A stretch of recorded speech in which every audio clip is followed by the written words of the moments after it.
Ya, tetapi sesuai ya, jangan melanggar norma tentunya. Yang aku kan suka ya langgar aja, enggak juga. Karena ya kita punya yang Bapak Freud bilang kan, punya id, dan superego itu gitulah. Gitu, alam bawah sadar yang memproses informasi yang kita bisa keluarkan. Kan nggak semuanya yang kita input itu kita lihat nih kayaknya Baju ini papa menyinggung ini deh, perasaan, harusnya ini kau bikin kesel, gantung, bikin bukan sebel kau kita. buang di meja. Kan nggak semua yang kita input kita mau keluarkan kan. Kita tahan kan karena ada ego itu kan. Gitu. Seperti itu. Ya, sekali ya saya perhatikannya video ini ya.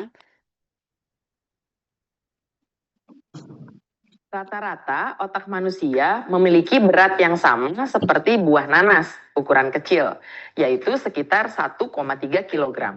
Tapi otak manusia memiliki tanggung jawab yang besar terhadap tubuh manusia.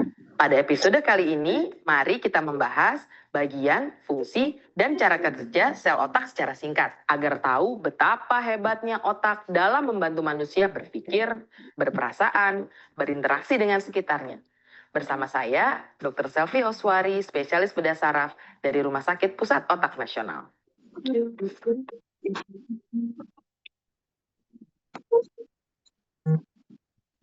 Otak merupakan organ utama yang mengatur atau meregulasi seluruh tubuh kita. Mulai dari bergerak, menggerakkan semua anggota gerak tangan, kaki, berpikir, sampai hal-hal yang abstrak, berperasaan, kemudian emosi, menyimpan memori, kemudian mempelajari sesuatu. Jadi dalam belajar, fungsinya itu juga sangat tergantung pada fungsi otak kita.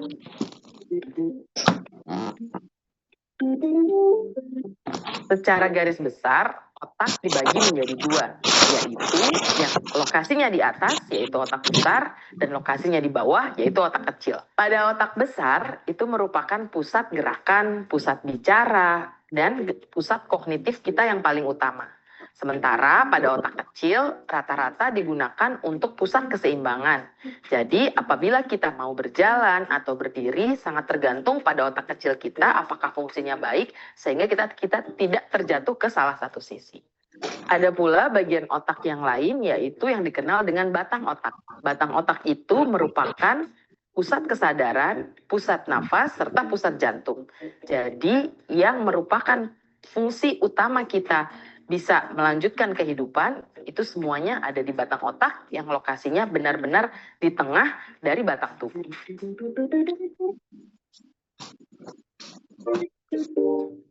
Demikian hebatnya otak manusia ini.